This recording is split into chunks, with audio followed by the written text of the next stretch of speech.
Hello friends, welcome back to Shri learning classes. मैं हूं आपकी दोस्त, आपकी मेंटोर श्रुति। लास्ट लेक्चर में गाइस हमने फंडामेंटल राइट्स जो कवर कर रहे हैं हम कंसेप्ट, उसका आर्टिकल 14 कवर किया था guys.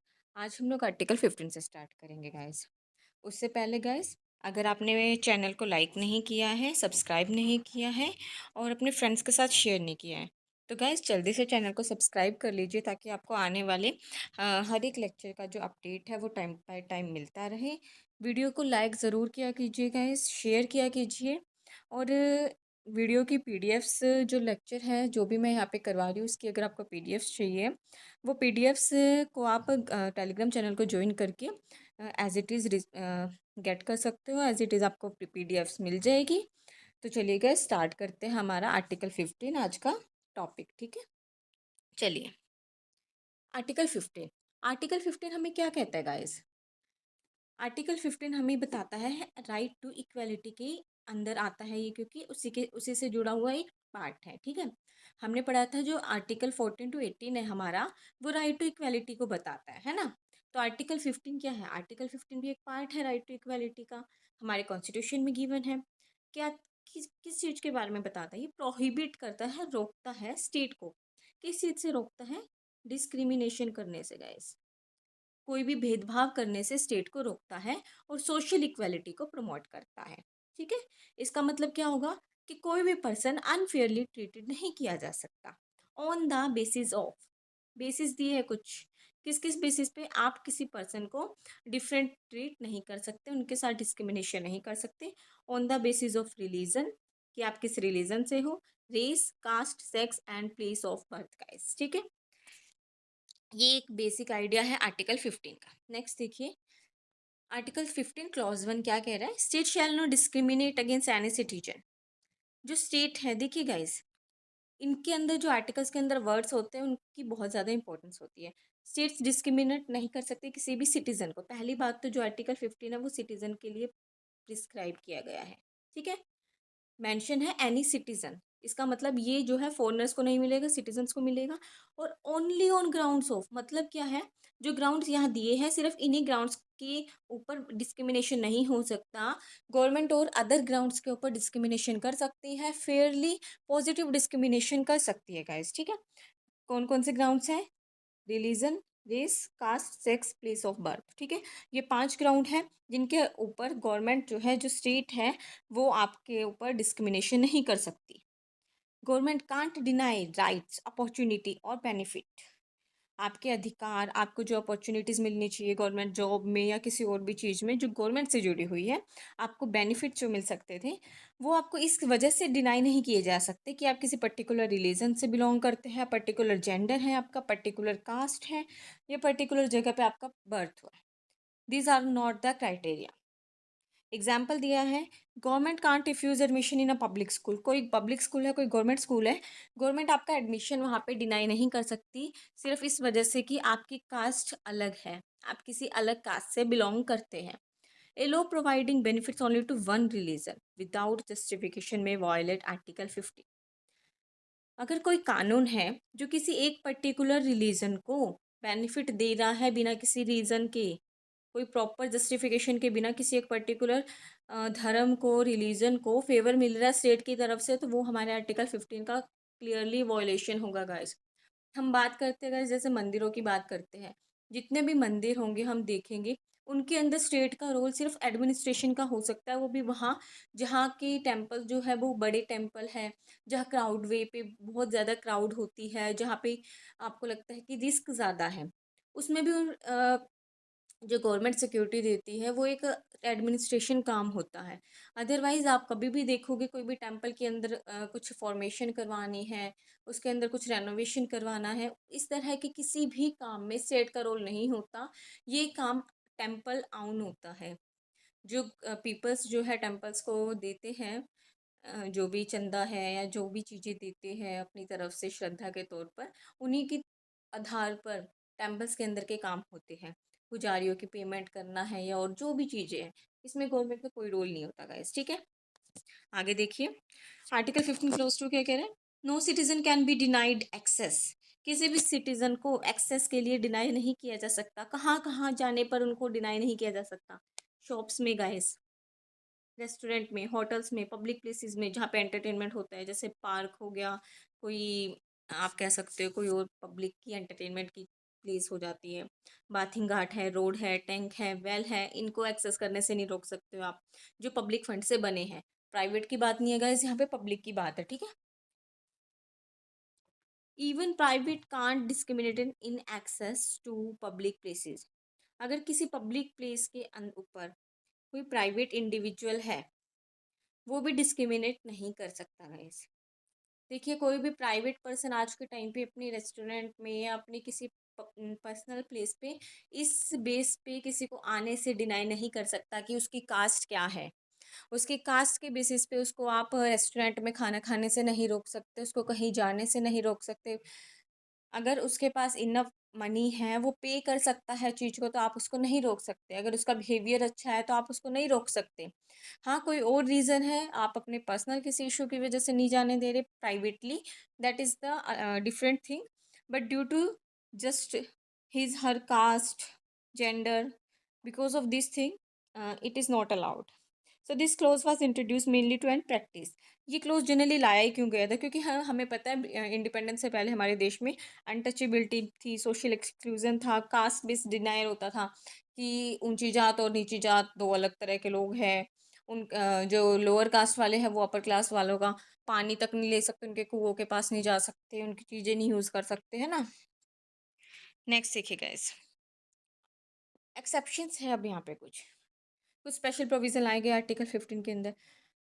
Article 15 not only prohibit discrimination but also allow protective discrimination. ये चीज़ मैंने आपको पहले बताई थी गाइस। वहाँ पे हमें सिर्फ और सिर्फ 5 पॉइंट्स दिए हुए थे, है ना।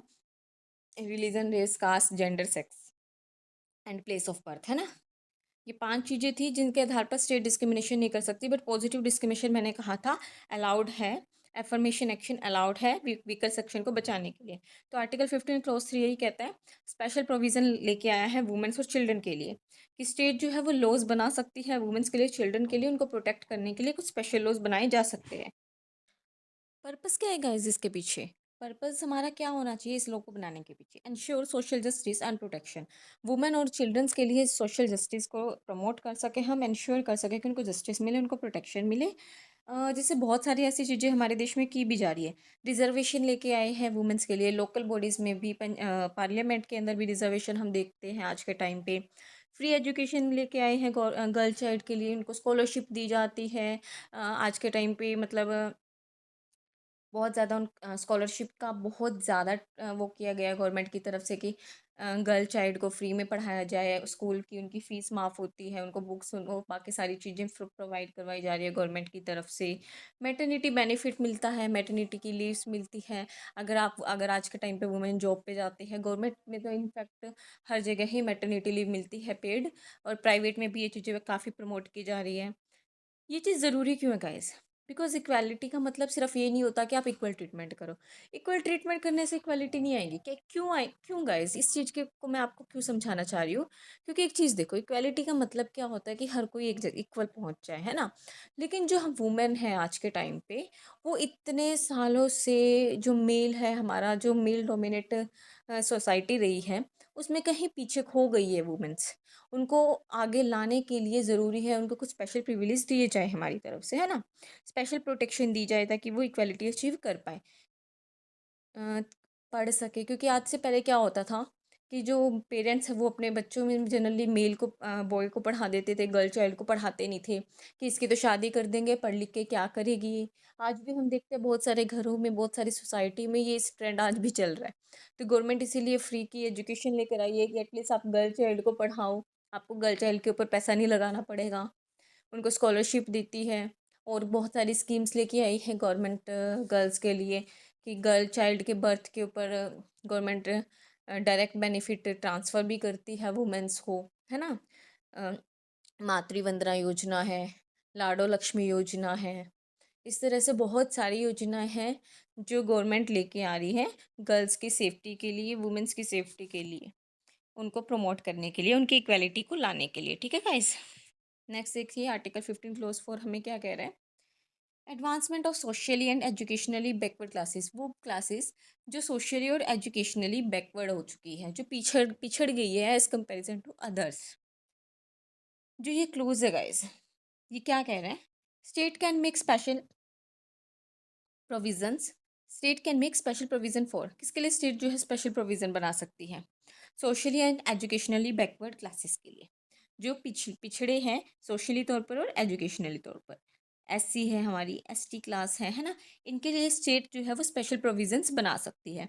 जैसे एजुकेशनल इंस्टीट्यूट के अंदर रिजर्वेशन लाई जा सकती है, इनको आप स्कॉलरशिप प्रोवाइड कर सकते हो, ये सारे इनके फेवर में जाते हैं।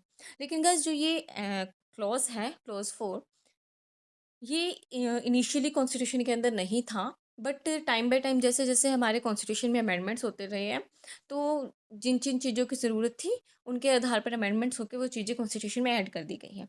उनमें से ही एक ही टॉपिक था, एक ही कंसेप्ट था, जो फर्स्ट कॉन्स्टिट्यूशनल अमेंडमेंट हुआ था, उसके थ्रू ये कंसेप्ट ऐड किया गया था। इसका रीज़न क्या था गाइस?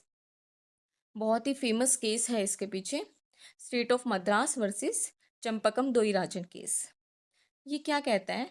सुप्रीम कोर्ट ने क्या किया था, गवर्नमेंट ने ना उस टाइम पे क्या किया, एक एजुकेशनल इंस्टीट्यूट था, उसके अंदर मतलब सीट रिजर्व कर दी एससी एसटी वालों के लिए। तो एक जनरल कैटेगरी का जो स्टूडेंट था, जब उसको वहाँ पे एडमिशन नहीं मिला, बट उसके मार्क्स जो है वो काफ़ी अच्छे मार्क्स थे और सीट्स वहाँ पे वैकेंट थी, तो उसको कहा गया कि ये सीट्स रिजर्व है, तो उसने इसके खिलाफ सुप्रीम कोर्ट में अपील की। तो सुप्रीम कोर्ट ने ये कास्ट बेस्ड रिजर्व को स्ट्रक डाउन कर दिया एजुकेशनल इंस्टीट्यूट में, कि गवर्नमेंट ने जो किया है ये इलीगल है, आप ऐसे रिजर्वेशन नहीं कर सकते, ये डिस्क्रिमिनेशन है। तो उसके बाद गवर्नमेंट ने क्या किया, ये जो आर्टिकल है ये ऐड किया ताकि लीगली गवर्नमेंट ये काम कर सके, क्योंकि ये आर्टिकल कॉन्स्टिट्यूशन में ऐड हो गया, फंडामेंटल राइट्स में ऐड हो गया, और फंडामेंटल राइट तो ज़रूरी है, उनको तो फॉलो करना पड़ेगा, है ना। ये तो फंडामेंटल राइट्स के अंदर इस आर्टिकल को ऐड कर दिया गया, क्योंकि इस आर्टिकल ने क्लियरली बोला था कि डिस्क्रिमिनेशन के सिर्फ वो 5 ग्राउंड्स रहेंगे, सिर्फ उन्हीं बेसिस पे डिस्क्रिमिनेशन हो सकता है, अदरवाइज डिस्क्रिमिनेशन नहीं किया जाएगा। ठीक है गाइस, होप सो आपको आर्टिकल 15 क्लोज 4 समझ आ गया होगा। क्लोज 5 देखिए, रिजर्वेशन इन एजुकेशनल इंस्टीट्यूट। ये जो है ये क्या कहता है, state can provide reservation, state जो है वो रिजर्वेशन दे सकती है एजुकेशन इंस्टीट्यूट में। पहले आर्टिकल 15 क्लोज 4 आया कि ये चीज़ लाई गई कि ये चीज़ पॉसिबल है।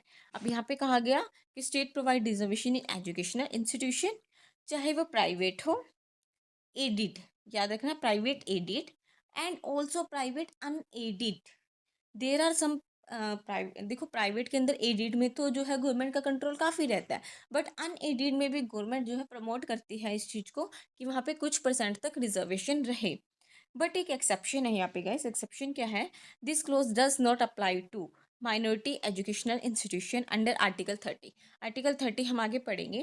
तो आर्टिकल 30 कहता है जो educational institution minorities education institution होते हैं स्पेसिफिक, उनके ऊपर ये क्लोज अप्लाई नहीं होगा। ठीक है, जैसे हम कह सकते हैं कि ओबीसी की रिजर्वेशन है सेंट्रल एजुकेशन इंस्टीट्यूट में। आज के टाइम पे तो हम देखते हैं एससी एसटी सबको रिजर्वेशन मिला है कहीं ना कहीं, कुछ कुछ परसेंट एजुकेशन इंस्टीट्यूट में, जो सेंट्रल लेवल की है एटलीस्ट वहाँ, तो है ना। जो ये क्लोज है ये भी इनिशियली हमारे कॉन्स्टिट्यूशन में नहीं था, 93rd कॉन्स्टिट्यूशनल अमेंडमेंट के थ्रू इसे इंसर्ट किया गया था गैस। ठीक है, नेक्स्ट देखिए आर्टिकल 15 क्लोज 6 क्या कह रहा है, EWS। यहाँ पे रिजर्वेशन किसके लिए की गई है, इकोनॉमिकल वीकर सेक्शन गैस। ठीक है, अप टू 10% रिजर्वेशन है EWS कैटेगरी के स्टूडेंट्स के लिए जो इकोनॉमिकली वीकर हैं। ये एजुकेशनल इंस्टीट्यूट पे भी अप्लाई है, गवर्नमेंट जॉब पे भी अप्लाई है। This is the reservation for economical weaker person, उन लोगों के लिए है जो कवर नहीं हो रहे एससी एसटी और ओबीसी के अंदर, और जो इकोनॉमिकली तौर पर वीक है। इसका भी एक गवर्नमेंट ने क्राइटेरिया दिया है कि कौन पर्सन ईडब्ल्यूएस कैटेगरी में आएंगे, कौन नहीं आएंगे। स्टेट का क्राइटेरिया अलग होगा, सेंट्रल लेवल का अलग होगा। जो ये क्लोज है इंसर्ट किया गया था 103rd constitutional amendment of constitutional amendment के थ्रू गाइस। ठीक है, होप से आपको क्लियर हो गया होगा, ज़्यादा कुछ कॉम्प्लिकेशन नहीं थी इसके अंदर भी। अब देखिए आर्टिकल 15 के क्या क्या फीचर्स हो गए, इक्वालिटी को प्रमोट कर रहे हैं, जो अनफेयर डिस्क्रिमिनेशन है उसको रोक रहे हैं, सिटीजन स्पेसिफिक है, सिटीजन के राइट को प्रमोट करता है, सिटीजन्स को ही मिला है ये राइट, मैंने आपको बताया कि सिर्फ सिटीजन के लिए है। पब्लिक प्लेसेस को, पब्लिक की जितनी भी एंट्री है जहाँ पे, उन वहाँ पे लोगों की एंट्री को प्रोटेक्ट करता है कि आप जा सकते हो। रिजर्वेशन को अलाउ करता है, जो कि अफर्मेटिव रिजर्वेशन है, अफर्मेटिव एक्शन है, पॉजिटिव रिजर्वेशन को अलाउ करता है। सोशल जस्टिस को प्रमोट करता है, जो वीकर सेक्शन है वो और ऊपर उठ कर आए, जो और प्रोग्रेस करे, उस चीज़ में वो हेल्प करता है ना गाइस। ठीक है। सिग्निफिकेंस क्या है आर्टिकल 15 का? अगेन, इक्वालिटी को प्रमोट कर रहा है, ठीक है। सोशल डिस्क्रिमिनेशन को रोक रहा है, help eliminate casteism and exclusion, जो कास्टिज्म होता है उसको रोकता है। एक्सक्लूजन जो होता है, आप किसी एक पर्टिकुलर समूह को, एक ग्रुप को आप पूरे के पूरे सोसाइटी से रिमूव कर देते हो कि नहीं, आप लोग हमारी सोसाइटी में नहीं आ सकते, हमारा खाना नहीं खा सकते, हमें छू नहीं सकते, ये सारी चीज़ों को रिमूव करता है। ह्यूमन डिग्निटी को प्रमोट करता है, वेलफेयर की बात करता है, डेमोक्रेसी को स्ट्रॉन्ग बनाता है, क्योंकि इक्वल पार्टिसिपेशन की बात करता है, सबको इक्वल लाने की बात करता है। बट यहाँ पे कुछ क्रिटिसिज्म भी है आर्टिकल 15 की, वो क्या है? रिजर्वेशन के ऊपर बहुत ज़्यादा डिबेट है। देखो, आज के टाइम पे बहुत ज़्यादा डिबेट चल रही है इस चीज़ के ऊपर कि इतने साल हो गए, अब भी रिजर्वेशन देना ज़रूरी है या नहीं है। कोई कहता है कि नहीं, कोई कहता है कि हाँ, क्योंकि कहीं ना कहीं रिजर्वेशन से मेरिट के अंदर जो है रिडक्शन आया है। मेरिट वाले लोग ना जाकर कम मेरिट वाले लोगों को भी हम देख रहे हैं। लेकिन गाइस, हम ये नहीं कह सकते कि रिजर्वेशन को बंद कर देना चाहिए। हाँ, थोड़ा क्राइटेरिया चेंज किया जाना चाहिए, कुछ लिमिटेशन लगानी चाहिए, तो ताकि मेरिट के साथ भी कॉम्प्रोमाइज़ ना हो और डिज़र्विंग कैंडिडेट ही आगे जाए। बट रिजर्वेशन होना बहुत ज़रूरी है गाइस। वोट बैंक पॉलिटिक्स बहुत होती है इसके अंदर रिजर्वेशन की बेसिस पे। क्रीमी लेयर का इशू है, जैसे हम ओबीसी में बात करते हैं कि जो लोग आज के टाइम पे बहुत ही ज़्यादा सही वेल सेटल्ड है, वो लोग भी इसका बेनिफिट लेते हैं सिर्फ जॉब्स के लिए और सब चीज़ों के लिए। बट उन्हें एक्चुअल में नीड नहीं है इस रिजर्वेशन की गाइस। और रिजर्वेशन की डिमांड कम होने की जगह बढ़ती जा रही है। हर कोई कह रहा है कि हमें भी रिजर्व करो, हम ओबीसी में आएंगे, हम एससी में आएंगे, हम एसटी में आएंगे, है ना। तो ये कुछ कंसर्न है, जिसको गवर्नमेंट के थ्रू, पार्लियामेंट के थ्रू बिल ला करके एक स्ट्रॉन्ग वे में सॉल्व करना होगा इस प्रॉब्लम को, ताकि आने वाले टाइम में ये प्रॉब्लम ज़्यादा बड़ी ना बने। तो जो आर्टिकल 15 है वो क्या है? वो इक्वलिटी और सोशल जस्टिस को प्रमोट करता है, वीकर सेक्शन को आगे लेके आता है और उन्हें एम्पावर करता है। होप सो गाइस, आपको यहाँ तक क्लियर हो गया होगा आर्टिकल 15 क्या है और क्यों है, ठीक है ना। आज तक के लिए इतना ही। नेक्स्ट लेक्चर में हम आर्टिकल 16 करेंगे। Thank you so much guys. अगर आपको लेक्चर पसंद आया है, वीडियो पसंद आई है, तो लाइक ज़रूर करना गाइस। आप लाइक करते हो, चैनल सब्सक्राइब करते हो, शेयर करते हो, तो ये चीज़ मुझे भी मोटिवेट करती है गाइस। जब लाइक्स नहीं आते, व्यूज़ नहीं आते, तो कहीं ना कहीं हम लोग भी डिमोटिवेट हो जाते हैं कि इतना एफर्ट्स करते हैं, इतनी मेहनत करते हैं, है ना। तो अगर वीडियो पसंद आती है तो लाइक ज़रूर किया कीजिए गाइस। चैनल को सब्सक्राइब कर लीजिए, फ्रेंड्स के साथ शेयर कीजिए। और अगर आपको पीडीएफ्स देखनी है, आपको एज इट इज़ नोट्स चाहिए, तो आप हमारे टेलीग्राम चैनल को ज्वाइन कर सकते हैं guys. Thank you so much. See you in the next lecture guys.